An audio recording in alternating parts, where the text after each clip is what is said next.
Bonjour à tous. Je remercie beaucoup le Conseil scientifique de l'ASF de me donner la possibilité de faire l'état des lieux sur le handicap en 2019.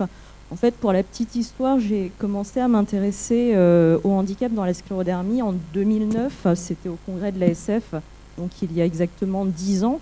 À l'époque, j'étais interne et mon chef de service m'avait demandé de venir dialoguer, discuter avec les patients pour essayer de comprendre quel était leur point de vue et leur perspective concernant leur handicap au quotidien. Et c'est bien là le point, c'est que ce sont les patients évidemment qui sont les mieux placés pour parler de leur handicap au quotidien et pas forcément les médecins. Et grâce notamment aux témoignages des patients de l'ASF, on a pu réaliser un certain nombre de travaux au cours des 10 dernières années qui ont non seulement permis de mieux décrire le handicap des patients sclérodermiques, mais aussi essayer d'avancer pour trouver des solutions en termes de traitement non médicamenteux pour ces questions. Donc, pour résumer ce que je viens de dire, je pense que je vais essayer de traiter deux avancées que je considère comme majeures dans le domaine entre 2009 et 2019. C'est que, au cours des 10 dernières années, nous avons considérablement fait des progrès pour mieux comprendre le point de vue des patients. La question du handicap, elle doit être posée plus évidemment aux patients qu'aux médecins, puisque personne mieux que le patient ne peut décrire son handicap au quotidien. Et le deuxième point sur lequel on a fait des progrès, c'est que petit à petit, on a pu construire des programmes qu'on appelle multidisciplinaires, c'est-à-dire qui impliquent des médecins, mais aussi des professionnels de santé, les assistants sociaux, les maisons départementales des personnes handicapées, afin de proposer de l'éducation, de la rééducation sur mesure. Et on va voir que ce terme sur mesure, il est très important. Pas sur mesure, ça ne marche pas. Sur mesure, on s'adapte aux priorités de chacun. Et donc, l'adaptation à ce qui est prioritaire, autrement dit, qu'est-ce qui gêne un patient, qu'est-ce qui est le plus important pour lui au quotidien, est fondamental pour guider de traitement en rééducation et évidemment adapté au stade de la maladie, aux capacités, à la motivation et dans l'environnement dans lequel on se situe. Alors, je commencerai évidemment par vous définir ce que c'est le handicap. On a chacun une perception, une vision différente du handicap. Et en fait, l'Organisation mondiale de la santé, en 2001, a proposé une définition qui, à mon sens, est assez inclusive, puisqu'elle décrit toutes les composantes qui peuvent faire partie du handicap. Quand on parle de handicap de manière globale, et vous le savez, on parle d'un problème de santé qui rend très difficile les choses du quotidien. Et ça, c'est le basique, c'est les choses du quotidien. Et après, d'après la définition de l'OMS, il y a 3 grandes composantes du handicap. Vous avez l'organe qui est malade, donc dans la sclérodermie, ça peut être la peau, le cœur, le poumon. Et ça, les médecins, ils sont très bien formés à l'évaluer. On est capable de dire quelles sont les déficiences grâce à des tests biologiques, grâce à de l'imagerie ou à l'examen clinique. Et puis, il y a 2 autres composantes du handicap. C'est les difficultés que le patient a dans les activités de la vie quotidienne et les difficultés qu'il a à se réaliser dans une vie sociale, professionnelle ou familiale ou amicale. Et ça, ce sont des composantes que le médecin est moins formé à évaluer parce que le patient est le plus à même d'en témoigner. Et ce qu'il faut bien savoir, c'est que le handicap, il survient dans un contexte particulier. Avoir la même maladie selon dans l'environnement dans lequel on vit et selon nos facteurs, nos prédispositions psychologiques, n'est pas la même chose d'un patient à l'autre, même si le contexte ne fait pas à proprement parler de la définition du handicap par l'OMS, il est très important de l'évaluer pour justement proposer nos programmes sur mesure.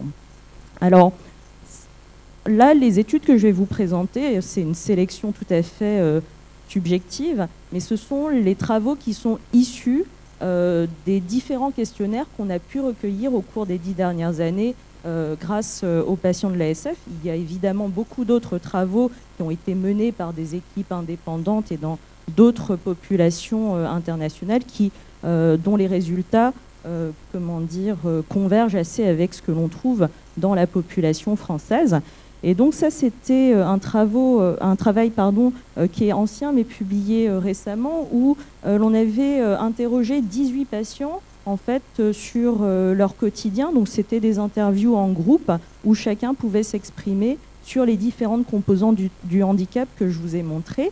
Et en fait, ce qui est intéressant, c'est, vous voyez ici, que les patients sont capables de rapporter beaucoup plus de limitations, en tout cas, sont capables d'enrichir beaucoup plus l'expérience du handicap que la littérature seule. Par exemple, quand on interviewe les patients, ils rapportent plus d'une cinquantaine d'items sur leurs activités de la vie quotidienne, sur leur environnement, alors que si on analyse de manière quantitative la littérature, celle-ci est beaucoup moins pauvre. Donc l'expérience des patients enrichit considérablement notre connaissance du handicap par rapport à la littérature. Si l'on va un peu plus précisément dans ce dont les patients se plaignent, donc là c'est aussi un travail qu'on a mené auprès des patients de l'ASF, vous le voyez, il y a un petit moment déjà, les patients avaient été interviewés de 2004 à 2007, et la question était extrêmement simple. Quelles sont les 3 activités de la vie quotidienne dans lesquelles vous êtes limité? Donc je pense que si on prend le panel de chacun d'entre vous qui est ici présent, les réponses seront très différentes, mais là on a essayé d'en faire une synthèse, et ce que l'on voit, c'est que finalement il y a 4 grands domaines de la vie quotidienne qui ressortent. Alors c'est une moyenne, c'est pas forcément le cas individuel pour chacun d'entre vous, mais ce qui représente 2/3 des activités de la vie quotidienne qui sont limitées, c'est la mobilité. Et la mobilité, on avait tendance à penser que c'était juste la mobilité de la main et de la bouche. C'est les atteintes classiques qu'on décrit en rééducation. Et en réalité, quand on va dans le détail de l'atteinte de la mobilité, c'est la mobilité générale. Marcher, conduire, se déplacer, et ce n'est pas seulement la mobilité liée à une atteinte localisée. Attraper et faire des gestes fins, par exemple, est moins fréquemment cité par les patients de l'ASF que marcher ou conduire.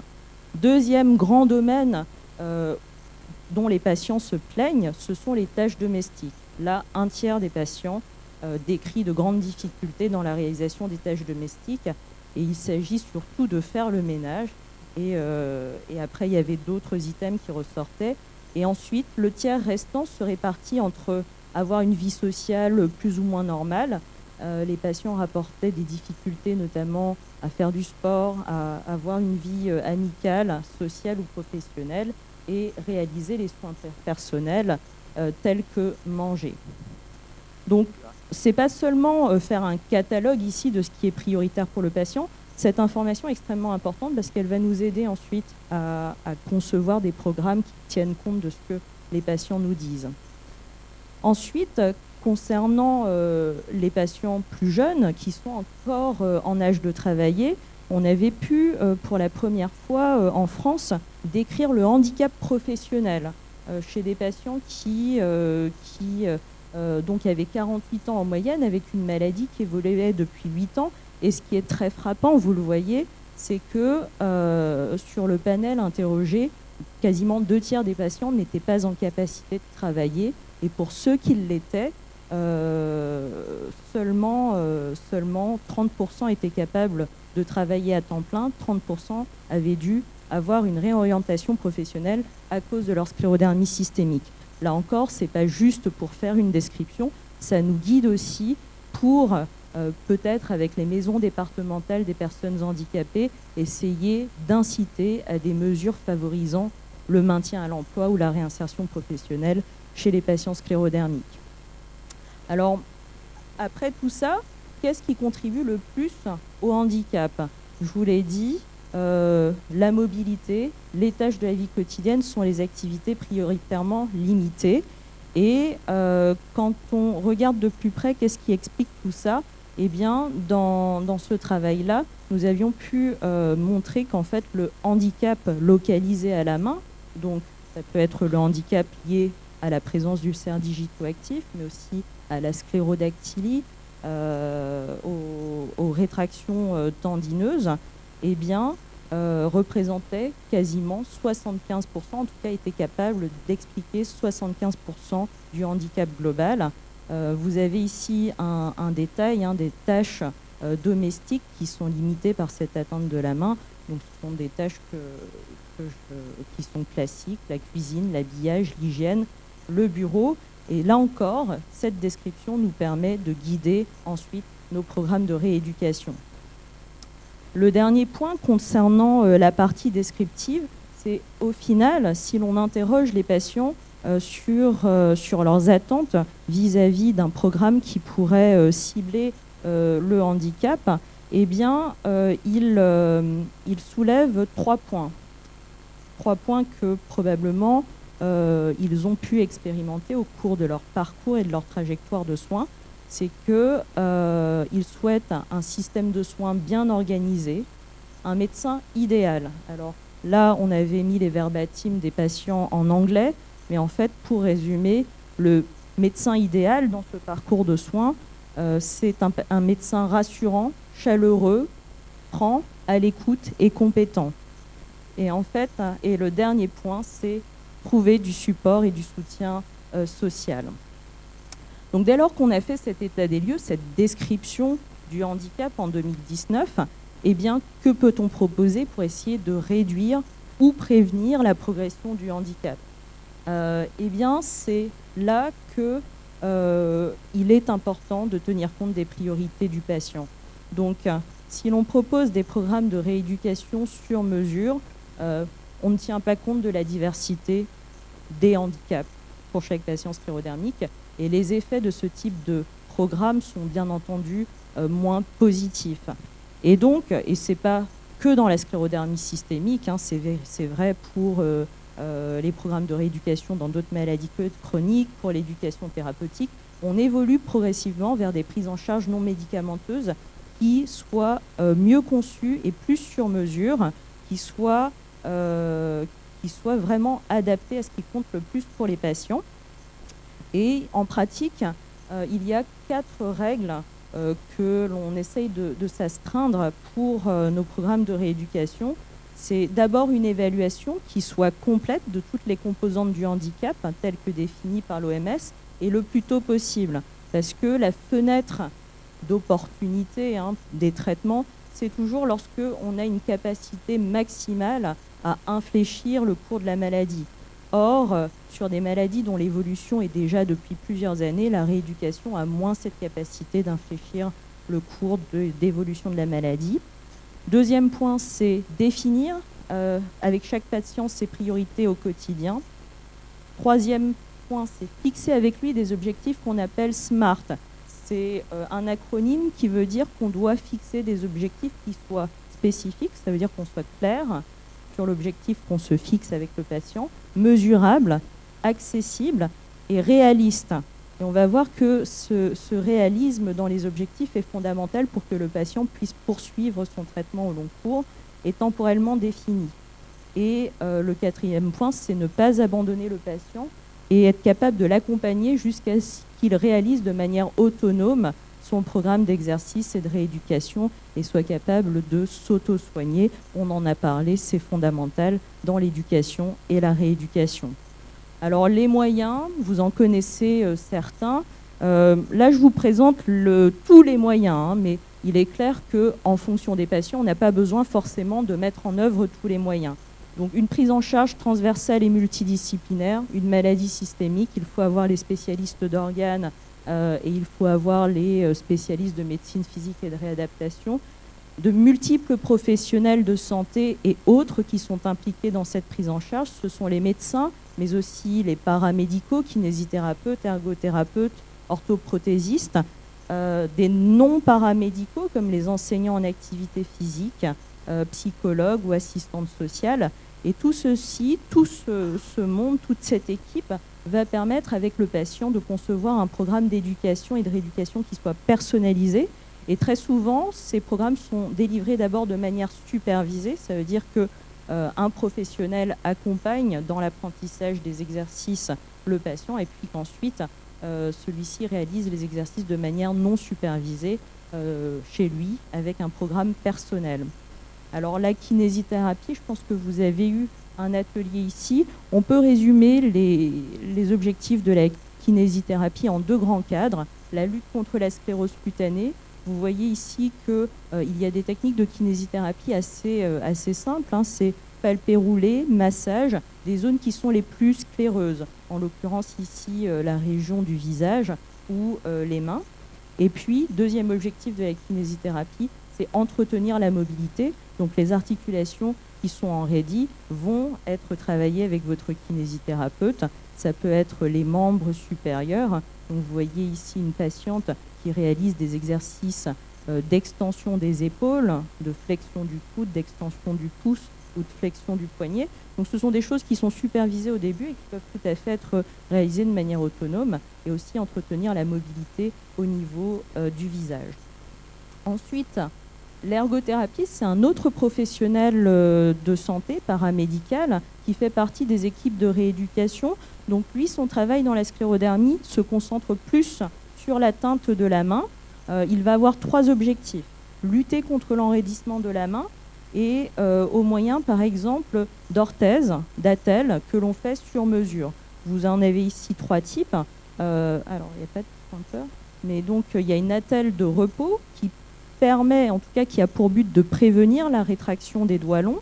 L'attelle d'enroulement, la deuxième, qui vise à favoriser la fermeture de la main, et une attelle avec les grandes cordes de piano qui vise à favoriser l'extension. Donc on essaye vraiment de posturer les doigts de sorte qu'on maintienne la fonction de la main. Les ergothérapeutes vont également travailler la fonction de la main. Vous avez ici des exemples d'exercices que l'on peut réaliser pour travailler ce qu'on appelle les pinces entre le pouce et les autres doigts longs. Donc ce sont des activités qui sont très limitées chez les patients en raison parfois des douleurs, des ulcères digitaux, des calcinoses ou de la perte de mobilité. Et puis, dans les cas où, malgré ces efforts, le handicap persiste ou ne régresse pas suffisamment vite, il peut y avoir des mécanismes de compensation du handicap. Donc ça, c'est des appareillages qui peuvent être de série, on les trouve dans le commerce et les ergothérapeutes peuvent orienter les patients vers l'achat de tel matériel, ou encore pas du tout de série, hein, c'est du fait maison, donc des petits dispositifs que l'ergothérapeute, par son ingéniosité, peut concevoir pour aider le patient au quotidien. Donc le dernier point, le dernier élément de la rééducation, c'est l'activité physique adaptée. Donc là, l'objectif, il est unique, c'est lutter contre le déconditionnement musculaire et des adaptations cardio-respiratoires. Alors ces symptômes peuvent être à la fois spécifiques de la maladie, quand il y a une atteinte du cœur et du poumon, mais aussi non spécifiques. Et ça se voit chez tous les malades chroniques, ce déconditionnement à l'effort. Donc là, il n'y a pas beaucoup de modalités thérapeutiques, c'est du travail qu'on dit en endurance fondamentale. Travail en endurance fondamentale, on peut marcher, faire du vélo, nager, faire du rameur. Donc il n'y a pas beaucoup d'activités physiques en endurance fondamentale et l'idée est de maintenir une intensité suffisante pendant 20 minutes. Et certaines équipes commencent même à proposer des programmes vraiment de réentraînement à l'effort comme on le ferait chez des insuffisants respiratoires ou des insuffisants cardiaques d'autres causes, avec des entraînements comme un sportif à intensité forte, puis avec des pauses. C'est ce qu'on appelle les entraînements d'intervalle de haute intensité. Vous voyez, ça donne cet aspect crénelé des entraînements pendant 12 minutes. On fait du vélo à fond pendant 30 secondes, puis on fait une pause.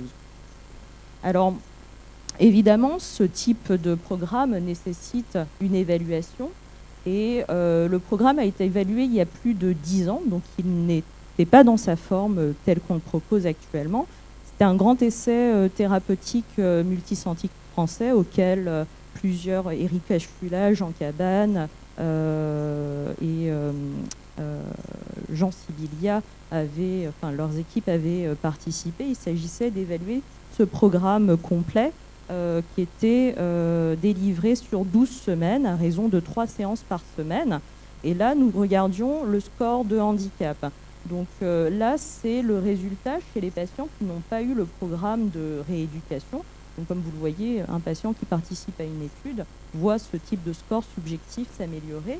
Ce que l'on voit de manière intéressante, c'est que dans le groupe qui reçoit le programme condensé c'était sur un mois, on a une diminution du handicap, en tout cas du score de handicap, sur la période où les patients font le programme complet de rééducation. Mais le problème, c'est quoi? C'est cette courbe rouge. Vous voyez qu'une fois qu'on cesse le programme supervisé, qu'on laisse les patients à la maison, eh bien, ceux qui ne font pas la rééducation, les exercices à la maison, rejoignent le niveau de handicap des patients qui sont dans le groupe comparateur. Ce qui est encourageant néanmoins, c'est que les patients verts, là, qui arrivent à continuer les exercices à la maison, maintiennent l'effet positif du programme de rééducation supervisé. Donc ce que nous dit cet essai, et on en a beaucoup appris pour essayer d'améliorer nos programmes, c'est qu'on a parlé du fardeau de la maladie, mais le traitement qu'on propose, s'il n'est pas réaliste, s'il est trop lourd, c'est aussi un fardeau et ça impacte de manière très significative la poursuite du patient, l'engagement dans ce traitement et donc les résultats de notre programme de rééducation. Donc pour terminer, donc pour répondre aux deux points que j'avais mentionnés en introduction, la participation des patients et dans notre cas de l'ASF à la recherche nous a permis de mieux comprendre et de manière substantielle leur handicap. Les programmes d'éducation et de rééducation, mais on est sur des programmes un peu anciens déjà, sont utiles, mais il y a encore des améliorations à apporter. En pratique, pour tous les patients, les composantes élémentaires d'un programme d'éducation et de rééducation, de rééducation plutôt, c'est les exercices, l'activité physique adaptée, l'appareillage et l'accompagnement psychosocial. Et tout ça est modulé et sur mesure en fonction des besoins. Il faut l'adapter aux priorités de chaque patient, probablement débuter ces programmes plus tôt et essayer d'en réduire le fardeau. Des solutions qui sont envisagées, c'est la réalisation de ces programmes à domicile, ou proposer des coachings personnalisés, mais là encore, ça dépend vraiment des préférences de chaque patient. Vous avez à ce titre, et l'ASF y participe, un réseau d'interventions centré sur le patient où les interventions sont délivrées via une interface Internet. Vous avez des essais en cours, par exemple, sur les exercices de la main, bientôt l'activité physique adaptée ou des programmes de d'auto-soin. Les défis, pour ce qui est de notre domaine, c'est de former plus d'équipes de rééducation et de les familiariser, de leur partager notre expérience sur la prise en charge du handicap et l'accompagnement des patients en situation de handicap sclérodermique. Et aussi, vous l'avez vu, cette nécessité d'avoir une transition entre l'hôpital et la ville qui soit beaucoup plus efficace et ne pas laisser les patients avec ce sentiment d'abandon. Et de fait, on essaye de travailler à construire des réseaux de rééducateurs en ville qui soient plus proches des lieux de vie des patients. Donc je vous remercie de votre attention. Et là, ce sont quelques documents en ligne, justement, qui abordent des questions que je n'ai pas forcément traitées au cours de mon exposé. Donc il y a notamment un document réalisé, un focus sur le handicap par Orphanet, avec la filière et l'ASF, qui traite de manière remarquable tout l'aspect médico-social et qui reprend certains des items que j'ai traités. Enfin, c'est un projet réalisé avec l'ASF qui était la maison virtuelle de la sclérodermie, où l'on voit, où le patient peut se balader dans une maison virtuelle et avoir des conseils et des astuces pour chacune des tâches de la vie quotidienne. Et puis le site internet de notre service où on a mis en ligne le programme complet. Alors vous avez 60 pages d'exercices. Il faut revoir avec un thérapeute évidemment lesquels sont les plus adaptés à votre cas ou au cas de vos proches. Je vous remercie.